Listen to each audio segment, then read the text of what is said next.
Okay बेटा, 10th class student, हम अपना नेक्स्ट टॉपिक करते हैं और हमारा जो नेक्स्ट टॉपिक होगा वो है कार्बन इज टेट्राहाइड्रल। बेटा, कार्बन इज टेट्राहाइड्रल का मतलब हो गया कि कार्बन है वो 4 हाइड्रोजनों को अपने साथ जोड़ता है। जैसे कि ये कार्बन है और ये अपने साथ 4 हाइड्रोजनों को इस तरीके से जोड़ता है।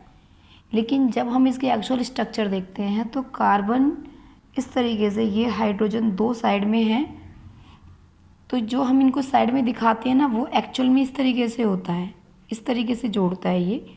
और एक ऐसे ऊपर होता है और एक पीछे की साइड होता है। ये हम पीछे की साइड, बैक साइड का मैं दिखा रही हूँ, एक पीछे की साइड होता है। यानी 2 ऐसे हो गए, एक ऊपर हो गया और एक इसमें पीछे की साइड है इधर, ठीक है, जिसको मैंने यहाँ पे शो किया है। तो ये इस तरीके से अरेंज होता है और इन दोनों के बीच में जो एंगल बनता है ऐसे, वो होता है 109 डिग्री 28 मिनट। ये इसके बीच में एंगल होता है। तो इसको हम टेट्राहाइड्रल क्यों बोलते हैं? क्योंकि ये 4 हाइड्रोजनों को अपने साथ जोड़ता है और उसका जो एंगल होता है वो ये एंगल होता है, ठीक है। तो इसके जो 4 कार्बन है वो 3 इधर होंगे और एक बैक साइड में होता है, क्योंकि इसकी 4 वैलेंसी होती है। तो कार्बन इज टेट्राहाइड्रल क्योंकि ये टेट्राहाइड्रल पोजीशन में, यानी 4 हाइड्रोजनों को अपने साथ इस तरीके से जोड़ता है और उसका एंगल इतना होता है। ये आपको याद रखना होगा, ये 4 हाइड्रोजनों को जोड़ सकता है और इसके एंगल जो है वो 109.28 मिनट होता है। इसके बाद हम करते हैं versatile nature of carbon. Versatile nature of carbon. तो कार्बन का वर्सेटाइल नेचर क्या होगा? कार्बन का वर्सेटाइल नेचर होता है जिसके अंदर फर्स्ट आता है कैटिनेशन। कैटिनेशन में क्या है? कैटिनेशन में होता है कि जो कार्बन है, हमने चेन बनाई है, खूब सारी चेन जो हमने ड्रॉ की हैं, उनमें हमने कार्बनों की चेन को कुछ इस तरीके से अरेंज किया है। जैसे कि इस तरीके से हम अरेंज कर सकते हैं, तो ये कहलाएगा चेन। हम उसको ऐसे भी अरेंज कर सकते हैं, तो इसको हम बोल देते हैं ब्रांच। इसके बाद हम अगर कार्बनों को इस तरीके से एक दूसरे से ज्वाइन करा दें तो इसको हम बोलते हैं साइक्लिक। साइक्लिक में 3 कार्बन है तो इसको हम बोलेंगे 3 मेंबर रिंग। वैसे ही हम इसको ऐसे 4 मेंबर रिंग भी कर सकते हैं। हम इसको इस तरीके से 5 मेंबर रिंग भी कर सकते हैं और ये इसी तरीके से 6 मेंबर रिंग भी हो सकती है, ठीक है। लेकिन ये सब क्या है? रिंग है। रिंग यानी साइक्लिक कंपाउंड, तो ये साइक्लिक कंपाउंड में आएंगे। दूसरी चीज़ मैंने आपको पहले भी कराई है, लास्ट वीडियो में भी कराई थी, कि वो क्या होगा कि carbon is tetravalency. Carbon is tetravalent या टेट्रावैलेंसी। तो कार्बन की वैलेंसी 4 होती है और कार्बन के आउटर मोस्ट में भी 4 इलेक्ट्रॉन होते हैं, तो इसीलिए हम इसको कार्बन को टेट्रावैलेंट कहते हैं, क्योंकि इसके आउटर मोस्ट में 4 हैं। और टेट्रावैलेंसी आएगा तो इसकी वैलेंसी 4 होती है, इसलिए हम इसको टेट्रावैलेंसी कहते हैं। और इसकी एक प्रॉपर्टी ये भी होती है, capacity to form multiple bond. Multiple bond form करने की वो होती है, इसकी कैपेसिटी होती है। क्योंकि ये देखो किस तरीके से ऐसे करके इस तरीके से बॉन्ड भी फॉर्म कर सकते हैं, ऐसे भी कर सकते हैं, और ये इस तरीके से भी और ऐसे भी बॉन्ड फॉर्म कर सकते हैं। तो ये खूब सारे तरीके के बॉन्ड फॉर्म कर सकते हैं, इसलिए हम इसको कहेंगे कि capacity to form multiple bond. एक आता है आइसोमेरिज्म। आइसोमेरिज्म में क्या होता है कि सेम बेसिक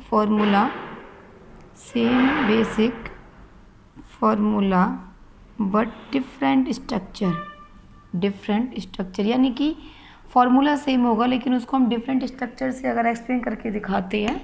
जैसे कि मान लो हमारे पास है C4H10। अब C4H10 को हम ऐसे भी दिखा सकते हैं, चारों कार्बनों को, और यहाँ पे हम ऐसे हाइड्रोजन जोड़ देंगे, ठीक है। और हम इसको ऐसे भी दिखा सकते थे। तो फॉर्मूला सेम है लेकिन उसकी अरेंजमेंट हमने डिफरेंट कर दी है, तो ये क्या कहलाएगा? आइसोमेरिज्म कहलाएगा। तो ये आपको कैटिनेशन की चारों प्रॉपर्टी समझ में आ गई होंगी। इसके बाद हम नेक्स्ट टॉपिक करते हैं साइक्लिक कंपाउंड। अभी हमने किया है तो ये आपको समझ आ गया होगा, साइक्लिक कंपाउंड। अब जैसे कि साइक्लिक कंपाउंड में मान लो कि हमारे पास ये कंपाउंड आता है ऐसे, ये हो गया एक कंपाउंड हो गया। तो इसके कार्बन के साथ 2 तो ये जुड़े हुए हैं, तो इसका मतलब इस पर 2 हाइड्रोजन और जुड़ सकते हैं, इसमें इधर भी 2 हाइड्रोजन और जुड़ सकते हैं, इधर भी 2 हाइड्रोजन और जुड़ सकते हैं। इस तरीके से हम यहाँ की 2 हाइड्रोजनों को और जोड़ सकते हैं। अब अगर हमसे इसकी नेमिंग पूछी जाए तो इसकी नेमिंग में टोटल 5 कार्बन है, तो ये हो जाएगा पेंट, और सिंगल बॉन्ड है तो एन, तो इसका नेम क्या हो गया, पेंट एन। लेकिन हम इसके लिए ये भी कर सकते हैं कि नंबरिंग नहीं है तो हम इसको एन पेंटेन भी लिख सकते हैं, लेकिन ये तो हमने सिर्फ नंबरिंग के लिए लिया है, लेकिन ये एक साइक्लिक कंपाउंड है, इसलिए हम लिखते हैं साइक्लोपेंटेन। वैसे ही अगर यहाँ पे स्ट्रक्चर हमारी इस तरीके से हो जाए तो ये इसके लिए भी हम 3 कार्बन है तो क्या लिखेंगे, प्रॉप। सिंगल बॉन्ड है तो एन, लेकिन ये भी साइक्लिक कंपाउंड है तो हम इसको लिखेंगे साइक्लोप्रोप एन। तो यानी कि कहने का मतलब ये है कि हम इनकी जो नेमिंग करेंगे वो हम आगे साइक्लो ज़रूर लगाएंगे, ताकि हमें ये पता लग जाए कि हम साइक्लिक कंपाउंड के बारे में बात कर रहे हैं। अब जैसे इसका कर लें हम, तो इसमें टोटल 5 है, तो 5 के लिए हम क्या लिखेंगे, पेंट। अब यहाँ पे डबल बॉन्ड है, तो ये नहीं 1 नंबर पे ही डबल बॉन्ड है, तो डबल बॉन्ड के लिए हम क्या लिखेंगे, इन, और आगे हम लगा देंगे साइक्लोपेंट इन। तो ये आई थिंक आपको क्लियर हो गया होगा। इसके बाद हम नेक्स्ट टॉपिक करते हैं। नेक्स्ट टॉपिक आएगा difference between ionic and covalent compound. Ionic और कोवलेंट कंपाउंड के बीच में डिफरेंस। देखिए आयनिक कंपाउंड में आपको मैंने पहले भी कराया है कि परमानेंट लॉस होता है, यानी कि परमानेंट लॉस करता है ये अपने इलेक्ट्रॉन को, जबकि इसमें शेयरिंग करते हैं। ठीक है, ये हमें सॉलिड स्टेट में मिलता है, ये हमें सॉलिड लिक्विड गैस किसी भी स्टेट में मिल सकता है, सॉलिड में भी मिल सकता है, लिक्विड में भी और गैस में भी। सॉलिड होने की वजह से इसका जो बॉइलिंग पॉइंट है और इसका मेल्टिंग पॉइंट है वो भी हाई होता है, जबकि इसका मेल्टिंग और बॉइलिंग पॉइंट है वो लो होता है। अगर हम देखें तो सॉलिड स्टेट में कभी भी इलेक्ट्रिसिटी कंडक्ट नहीं होती, लेकिन अगर आयनिक कंपाउंड मॉल्टन स्टेट में हो तो ये इलेक्ट्रिसिटी को कंडक्ट कर सकते हैं। तो it can conduct electricity in मॉल्टन state. मॉल्टन state मतलब पिघली हुई स्टेट, तो मॉल्टन स्टेट में अगर ये होंगे तो इलेक्ट्रिसिटी को ये कंडक्ट कर सकते हैं, जबकि ये इलेक्ट्रिसिटी कंडक्ट नहीं कर सकते। It can not conduct electricity. ठीक है, इसके बाद ये आता है कि अगर हम इसका ये देखें, इलेक्ट्रिसिटी का भी हो गया कि इसकी रिएक्टिविटी, अगर हम इसकी रिएक्टिविटी को देखें तो जो आयनिक कंपाउंड होते हैं ये हाईली रिएक्टिव होते हैं, जबकि ये जो होंगे वो लो रिएक्टिव होते हैं। कोवलेंट कंपाउंड जो होंगे वो लो रिएक्टिव होंगे। और अगर हम इनकी सॉल्युबिलिटी देखें तो ionic compound are soluble in polar compound. Polar compound जो होंगे, जो आयनिक होते हैं वो पोलर कंपाउंड होते हैं, जैसे कि वाटर। ठीक है, H2O। जबकि ये जो होते हैं कोवलेंट कंपाउंड होते हैं ये सॉल्युबल होते हैं नॉन पोलर के अंदर। नॉन पोलर कंपाउंड्स के अंदर ये सॉल्युबल होंगे, soluble in non polar compounds. Homologous series वो ऑर्गेनिक कंपाउंड होते हैं, यानी कि वो ऑर्गेनिक कंपाउंड होंगे जिनकी जो केमिकल प्रॉपर्टी सेम होगी, केमिकल प्रॉपर्टी भी सेम होगी और उनका फंक्शनल ग्रुप है वो भी सेम होगा। तो ये हमें समझ में आ गया है कि किसकी केमिकल प्रॉपर्टी भी सेम होती है, फंक्शनल ग्रुप भी सेम होगा। और जिनके बीच में जो डिफरेंस जो होगा वो CH2 का होगा। जैसे कि मैं आपको एग्जांपल लिख दिया, ये CH4 C4H6 C3H8, तो इनमें देखो इन दोनों में अंतर है, वो CH2 का है, इन दोनों में अंतर है तो वो भी CH2 का है। अगर हम मास यूनिट का डिफरेंस देखें तो CH2 का जो मास होता है तो कार्बन का 12 हो गया, और हाइड्रोजन का 2 हाइड्रोजन है तो एक हाइड्रोजन का 1 होता है, 2 का 2 हो गया, तो ये हो गए 14 यूनिट। तो इनमें जो मास डिफरेंस है वो आ गया 14 यूनिट का। और तीसरी चीज़ ये देखिए कि जो ये लिखे हैं वो सारे के सारे, इनका बेसिक फार्मूला क्या है, इनका बेसिक फार्मूला ये है, और ये फार्मूला किसका है, ये फार्मूला एल्केन्स का है। ठीक है, तो ये होमोलोगस सीरीज़ वो सीरीज़ होती है ऑर्गेनिक कंपाउंड्स में जिनकी केमिकल प्रॉपर्टी सेम होंगी, सेम फंक्शनल ग्रुप होता है और उनके अंदर जो अंतर होगा वो CH2 का होगा, और अगर मास का अंतर है तो वो 14 यूनिट का होगा।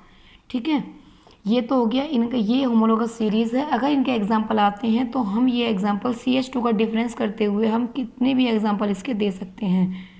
H12, इस तरीके से हम कितने भी इसके एग्जाम्पल दे सकते हैं।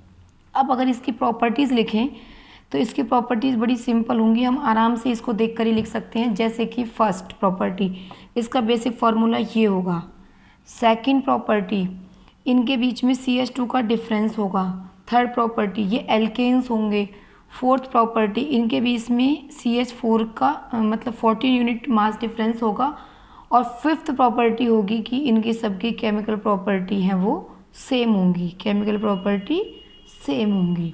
ठीक है, तो ये सब आपको होमोलोगस सीरीज समझ में आ गई होगी। नेक्स्ट है फंक्शनल ग्रुप। फंक्शनल ग्रुप क्या होता है? फंक्शनल ग्रुप एक एटम या फिर ग्रुप ऑफ एटम होता है, ग्रुप ऑफ एटम होता है जो कि किसी भी कंपाउंड की केमिकल प्रॉपर्टी को चेंज करता है। एटम और group of atom that can change the compound chemical property. ठीक है, जैसे कि हमने एक एग्जांपल लिया इधर, ये हमने ले लिया एथेन। ठीक है, हमने इसमें OH ग्रुप को ऐड कर देंगे तो ये हमारा बन जाएगा, OH ग्रुप अगर हमने ऐड कर दिया तो ये हमारा बन जाएगा एथेनॉल। तो ये तो क्या थी, एथेन क्या है, ये एक गैस है, जबकि एथेनॉल क्या है, ये एक लिक्विड है। ठीक है, दूसरी चीज़, इसको हम एक एंटीसेप्टिक की तरह यूज़ कर सकते हैं, एंटीसेप्टिक की तरह यूज़ कर सकते हैं, जबकि इसको नहीं कर सकते, not use an antiseptic, antiseptic की तरह यूज़ नहीं कर सकते। जबकि इसको हम इथेनॉल को, इसी को हम ऐसे भी लिख सकते हैं जैसे मैंने आपको पहले से कहा है, ये CH3 CH2 और OH। तो अगर हम इथेनॉल को रिएक्ट करेंगे, यानी कि CH3 CH2 OH को अगर हम सोडियम के साथ रिएक्ट करेंगे तो फिर ये CH3 CH2 ONA plus H2 और 2 2 2, तो यानी कि ये हाइड्रोजन गैस को रिलीज़ करेगा। तो ये क्या कर सकता है, हाइड्रोजन गैस रिलीज्ड। तो जब भी ये ethanol is react with sodium then it can release hydrogen gas, but ये कोई रिएक्शन नहीं करेगा, no reaction with sodium, no reaction with sodium. ठीक है, तो ये आपको समझ में आ गया होगा कि फंक्शनल ग्रुप क्या होता है। फंक्शनल ग्रुप कोई भी एक एटम या ग्रुप ऑफ एटम हो सकता है जो कि उस कंपाउंड की केमिकल प्रॉपर्टी को चेंज कर देता है। तो ये हमारा चैप्टर यहाँ पे अब ख़त्म होता है। इसके बाद नेक्स्ट चैप्टर की नेक्स्ट वीडियोस हम सेंड करेंगे।